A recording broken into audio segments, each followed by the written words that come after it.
Ketika gelar bukan segalanya, programmer ini buktikan dengan karya. Di sebuah kota kecil, tinggal seorang pemuda bernama Aldi. Ia berasal dari keluarga sederhana. Ayahnya seorang buruh harian dan ibunya menjual gorengan di depan rumah. Selepas lulus SMA, Aldi tidak melanjutkan kuliah karena keterbatasan biaya. Namun, ia memiliki satu mimpi besar, menjadi programmer. Aldi pertama kali mengenal dunia programming saat duduk di bangku kelas 11. Guru TIK-nya memperlihatkan betapa sebuah kode sederhana bisa menghasilkan sesuatu yang luar biasa. Sejak itu, ia jatuh cinta pada coding.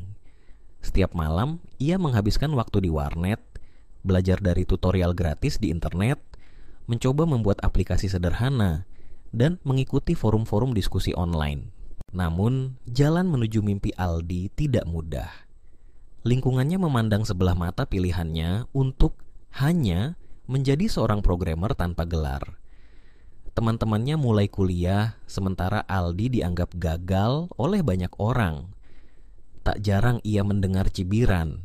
Hanya lulusan SMA mau kerja apa? Jadi programmer? Yang lulusan IT saja belum tentu dapat kerja, apalagi kamu. Di tengah segala cibiran, Aldi tetap teguh.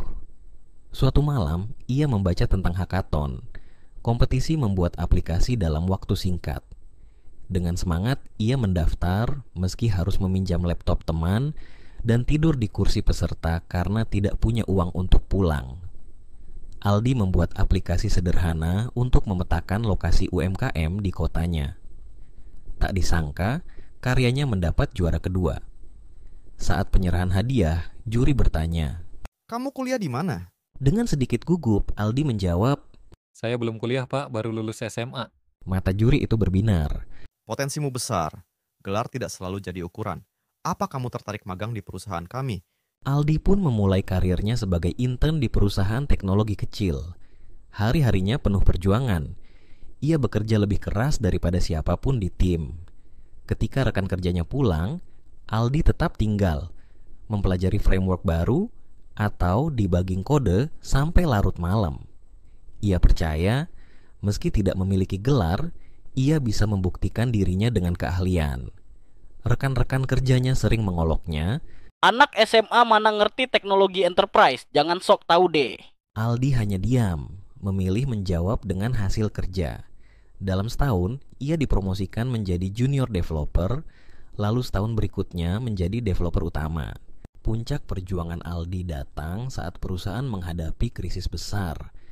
Seorang klien besar mengancam memutus kontrak karena aplikasi yang mereka pesan penuh bug dan sering crash. Tim panik dan solusi belum ditemukan. Aldi menawarkan diri untuk menyelesaikan masalah, meskipun ia bukan yang bertanggung jawab langsung atas proyek tersebut.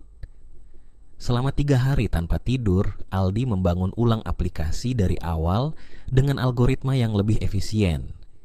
Ketika ia mempresentasikan hasilnya kepada klien, mereka terkesima. Klien tidak hanya bertahan, tetapi juga menambah kontrak dengan perusahaan. Bos Aldi menyadari kemampuan luar biasanya. "Aldi, kamu telah menyelamatkan perusahaan. Mulai sekarang, kamu yang memimpin tim pengembangan aplikasi." Dalam 5 tahun, Aldi menjadi lead developer termuda di perusahaan itu. Ia memimpin proyek-proyek besar dengan klien dari dalam dan luar negeri. Ketika ditanya tentang latar belakang pendidikannya, Aldi dengan bangga berkata, Saya memang hanya lulusan SMA, tapi belajar tidak mengenal batasan. Selama ada kemauan, tidak ada yang tidak mungkin. Kini, Aldi tidak hanya menjadi programmer sukses, tetapi juga inspirasi bagi banyak anak muda di desanya. Ia sering diundang menjadi pembicara untuk berbagi kisahnya. Ia mendirikan komunitas belajar programming gratis bagi anak-anak kurang mampu agar mereka bisa bermimpi besar seperti dirinya. Kisah Aldi membuktikan bahwa sukses tidak ditentukan oleh gelar, melainkan oleh kemauan keras, dedikasi, dan keberanian menghadapi cibiran. Dunia IT adalah dunia keahlian, di mana kerja keras lebih berarti daripada sekadar titel.